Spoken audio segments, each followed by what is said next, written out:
Olá, meus irmãos, graça e paz de Jesus Cristo seja conosco. Hoje nós estamos aqui para mais um estudo da nossa escola bíblica, né? E hoje o nosso tema para a conversa aqui é a responsabilidade missionária. O texto base da lição é no Evangelho de João, no capítulo 17, que é um texto mais comprido, nós vamos citando ele aqui ao longo da lição, mas a gente pede que você já deixe aberto aí o texto, vá lendo ele também, que é a oração sacerdotal do Senhor, uma oração linda demais para ser meditada, né? Uma oração para a gente meditar todo dia nela, tão maravilhosa que é. Estou eu aqui, Samuel está comigo aqui, né? Essa dupla que já vem há um tempo trabalhando junto aqui, estudando junto, para compartilhar isso com vocês, e é com alegria que a gente faz isso, é com alegria que a gente estuda e vem compartilhar esses estudos com vocês. Eu vou fazer uma oração para a gente começar a meditar no texto. Santo Deus e Pai querido, em nome de Jesus Cristo, agradecemos a Ti por esse tempo do Senhor nas nossas vidas, Tua bênção que nos alcança a cada dia, ó Pai. Desperta em cada um de nós, ó Pai, a consciência da necessidade de vivermos em missão, dessa maravilhosa bênção enquanto obrigação a cada um de nós de pregar o Evangelho da salvação, pregar a Jesus Cristo como Senhor e Salvador de todo aquele que crê, ó Pai. Faz cada um de nós ter esse despertamento, para que façamos ser conhecido o Senhor a mais e mais pessoas. Em nome de Jesus Cristo. Amém. Amém. E aí, Sá? Responsabilidade missionária. Tema muito amplo, né? Muito gostoso de falar sobre ele também. E com certeza é um tema muito próprio, né? Independente do tempo, dos dias que nós vivemos, a gente vai perceber aqui que a missão não é uma fase da nossa vida, não é uma escolha, não é uma opção, também não é exclusividade de poucas pessoas, mas é algo que permeia a vida de todo cristão, né? Algo que faz parte da caminhada, da jornada de todo cristão. E vamos buscar aprender um pouco mais sobre isso. É interessante que ele aqui no começo ele faz a pergunta, né? O que você imagina quando pensa na palavra missionário? Olha, pelo que eu converso com as pessoas, quando as pessoas ouvem a palavra missionário, parece que a primeira coisa que vem à mente delas é alguém que foi morar em outro país, geralmente um país muito pobre, nesse país vivendo de uma maneira muito pobre também, pregar o Evangelho do Senhor. Me parece que quando a gente ouve falar a palavra missionário, não vem esse pensamento, mas me parece muito com um pensamento do tipo, missionário é alguém que fez voto de pobreza. Voto de pobreza e de morar longe da família. É verdade. Né? Dá muito essa impressão mesmo. E claro que existem os missionários e as missionárias que vão para outras nações. Claro que existe, glória a Deus por isso que o Senhor os tem enviado. O Evangelho chegou até nós aqui no Brasil por missionários que foram enviados para a nossa nação, né? Mas isso é apenas uma das características da missão. Sim. Né? E existem tantas outras características de ser missionário, né? Exato, né? Eu lembro dos apóstolos, né? Os apóstolos, eles foram chamados a espalhar o Evangelho, começando ali em Jerusalém, na Samaria, na Judéia, levando para todos os cantos da terra.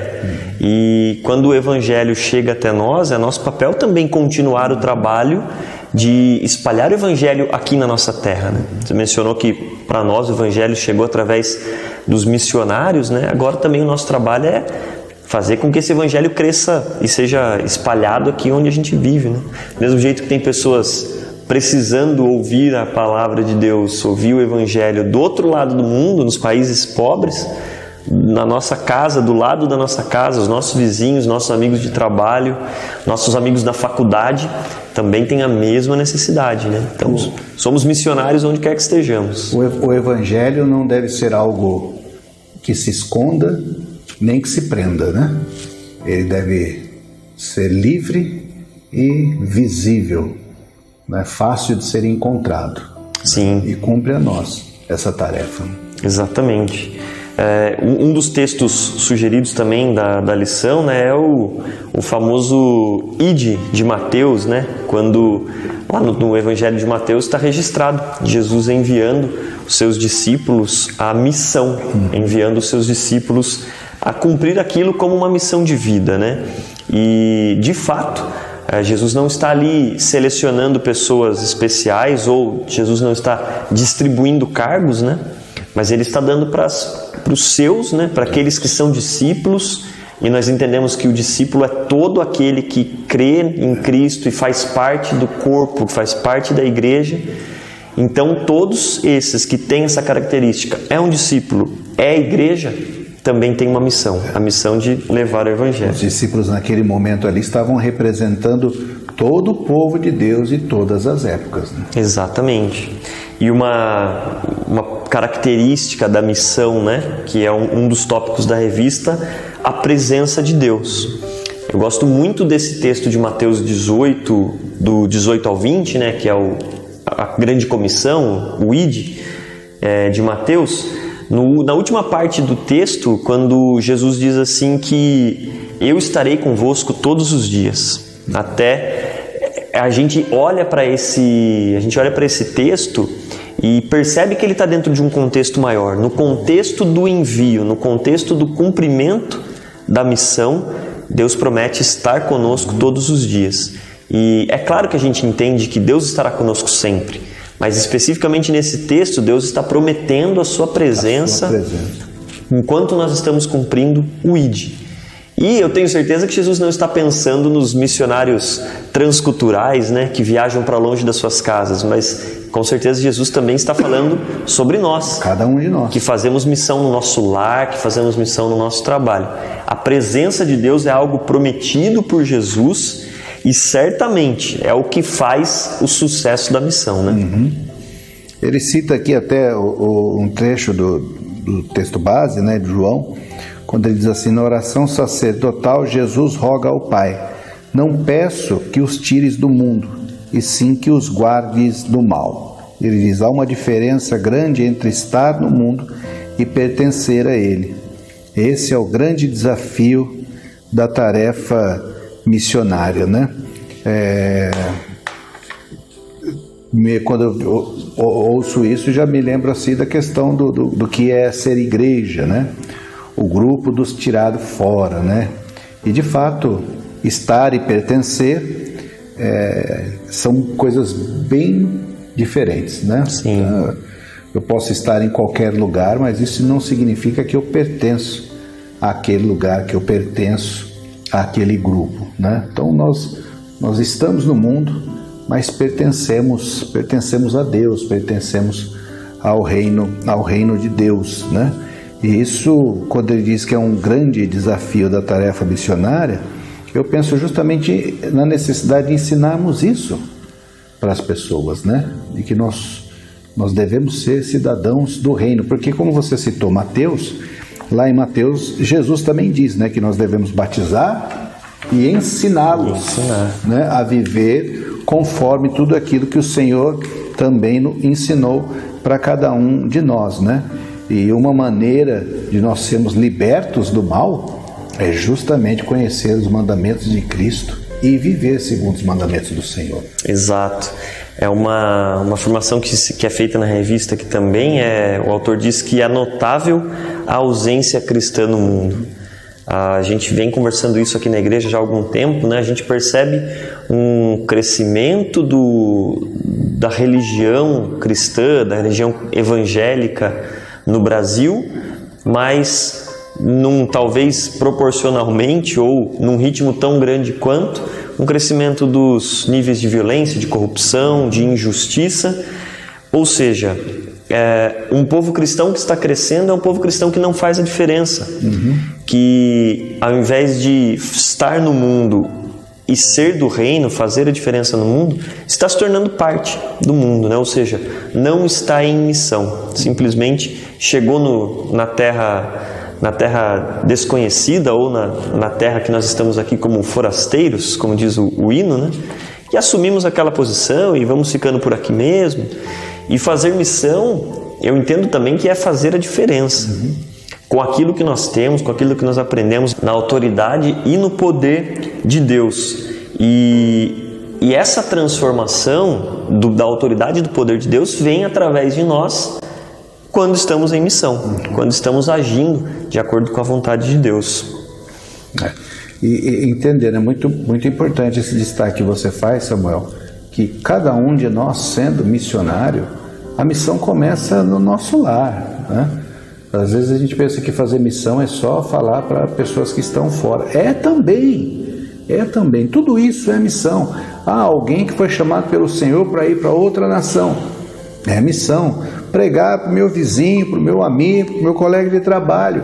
É missão. Evangelizar, ensinar os nossos filhos a viverem segundo a palavra de Deus, serem educados nos caminhos do Senhor, para que quando cresçam não se desviem desse caminho. É missão. Quer dizer, a missão na realidade é tornar o Senhor conhecido de tantas quantas vidas nós conseguimos, né? Mas isso é feito no poder de Deus, porque cumpre a nós pregar. A missão, a maior parte da missão é feita por Deus, porque o Senhor deu a palavra, Ele deu o evangelho da salvação.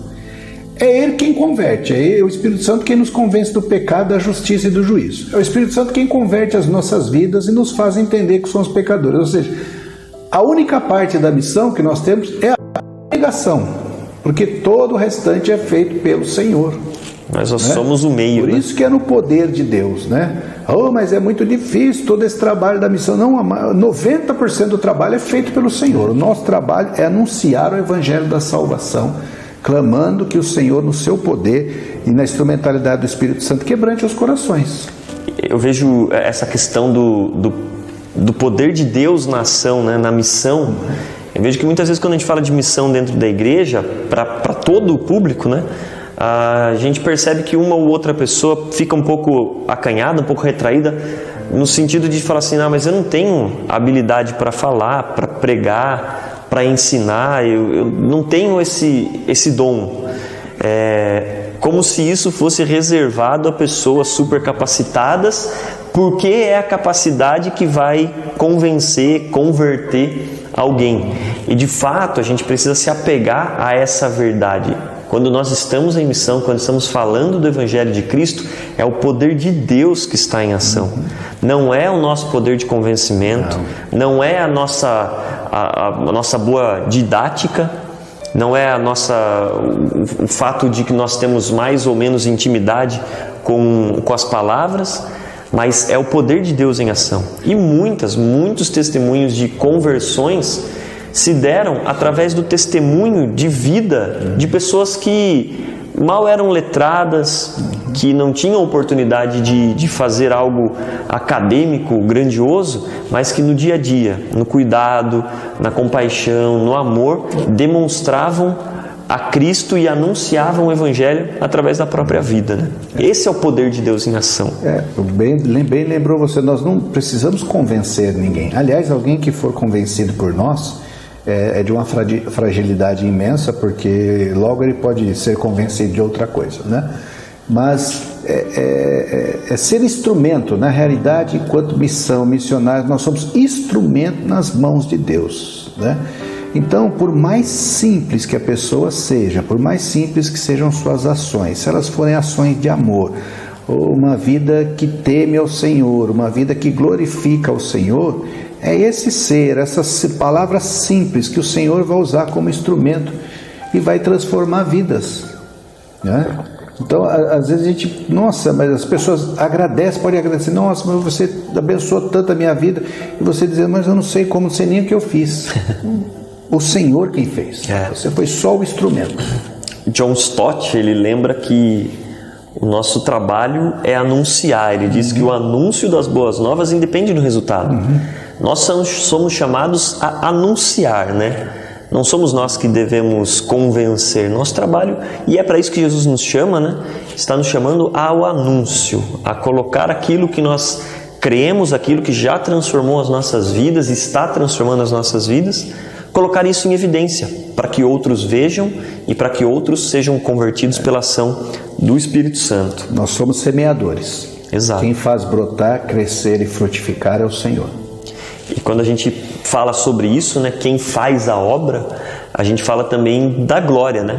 De quem recebe, quem é verdadeiramente conhecido, quem recebe glória, porque muitas vezes quando a gente pensa na figura do missionário ou do evangelista, do pregador, como uma pessoa específica, a gente logo lembra que é alguém que vai estar em evidência. E se essas pessoas estão tão em evidência e competindo muitas vezes com o próprio anúncio, tem algo de errado aí, não tem não? É interessante como às vezes a gente vê, Samuel, determinadas pessoas que são tão conhecidas, as pessoas citam os nomes. Olha, você viu a palestra do fulano de tal, você viu a pregação do ciclano, ele prega muito bem, ele é fervoroso, ele fala de uma maneira tão bonita. Foi que bom, que bom, que bom, que bom. E que versículo que ele usou? O que você aprendeu de Deus naquilo que ele falou? E muitas vezes as pessoas não sabem nem dizer, elas admiram a pessoa, mas não chegam ao conhecimento de Deus. E a missão é fazer as pessoas chegarem ao conhecimento de Deus, que Deus seja glorificado, né? A intenção é que as pessoas digam assim, o Samuel foi instrumento de bênção na minha vida porque Deus falou comigo, Deus me abençoou, Deus alcançou a minha vida. Não é o Samuel é o melhor pregador da face da terra. Que bom! Mas não é esse o objetivo. O objetivo é tornar o Senhor conhecido. O objetivo é fazer com que o Senhor seja glorificado.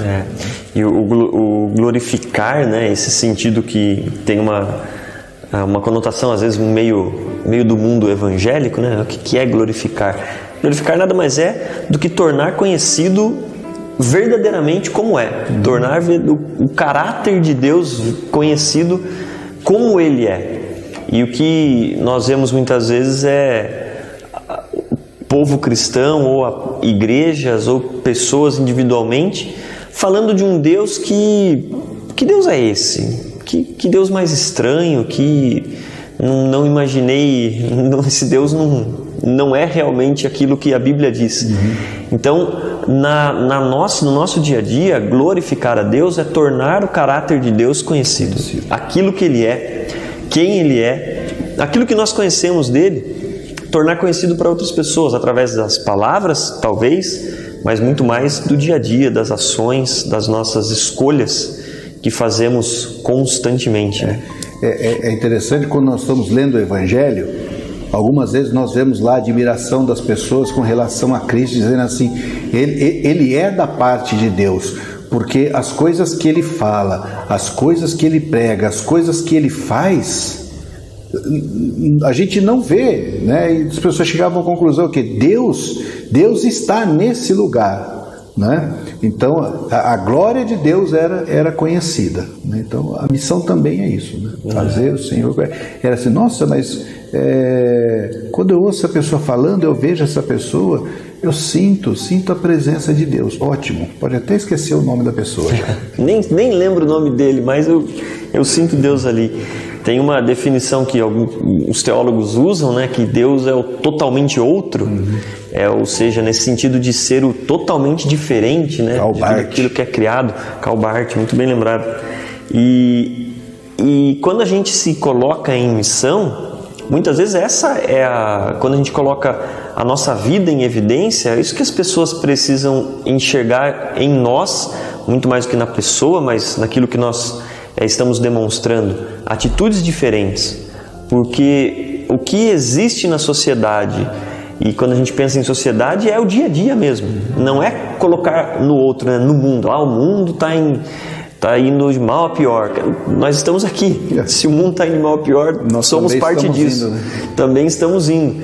Então, quando a gente pensa nisso, no meio de um dia a dia, da nossa profissão, das nossas relações, é ser realmente diferente, é fazer diferente do que todos estão fazendo. Porque fazer o mesmo que já vem sendo feito nos trouxe até onde nós estamos hoje. Eu sempre tenho orado e pedido para Deus No começo da pandemia eu pedia para Deus que as coisas voltassem a ser como eram. Aí depois Deus foi moldando meu coração, falou assim, eu não posso pedir para voltar a ser como era, porque o como era nos trouxe a ser como estamos agora. Dá um tempo novo, né? Então o que tenho pedido, e eu creio que é isso que nós temos que demonstrar na nossa vida, é isso, essa constante novidade. Isso é estar em missão, né? Amém. É isso aí? É isso aí. Pessoal, nós hoje estamos tomando cuidado aí para não deixar o assunto se prolongar demais. É que eu e o Samuel, a gente gosta de conversar e a gente às vezes já exagera. Então a gente quer agradecer a todos que têm acompanhado. Esperamos que esse tempo seja um tempo também de conhecimento, de crescimento para todos. E às vezes foi um vídeo um pouquinho mais rápido, mas os nossos canais de comunicação estão abertos para o pessoal comentar, perguntar, sugerir. Nós estamos aqui para também ouvir e crescendo juntos. Amém. Não esquece de curtir o vídeo, compartilhar aí para chegar a outras pessoas, se inscrever nos nossos canais e continuar recebendo e participando com a gente, tá bom? Amém, glória a Deus. Vamos orar para encerrar então? Vamos orar juntos, pessoal, aí na sua casa mesmo, que você esteja em comunhão nesse momento e vamos falar com Deus. Querido Pai, muito obrigado, Senhor, porque o Senhor permite a nós esse tempo, Deus, de estudar a Tua Palavra, de refletir, ó Pai, sobre a Sua vontade para as nossas vidas, para os Teus discípulos, ó Pai. E eu venho pedir, Deus, que o Espírito Santo manifeste em nós, ó Deus, a convicção de que somos missionários, ó Pai. Independente de cargo, independente de preparo acadêmico, Senhor, somos missionários porque somos capacitados pelo Espírito Santo a ir e anunciar o Evangelho, que um dia nos alcançou, que um dia nos trouxe salvação em Jesus Cristo. E nós temos isso a oferecer a outros, Pai. Que do jeito de cada um, ó Pai, na particularidade de cada um, o Senhor nos use, Deus, e faça de nós missionários. Que essa convicção esteja enchendo o nosso coração, Deus. Nós oramos e agradecemos a Ti, no nome santo de Jesus. Amém. Amém, Jesus. Grande abraço, pessoal. Abraço, até a próxima. meus irmãos. Glória a Deus.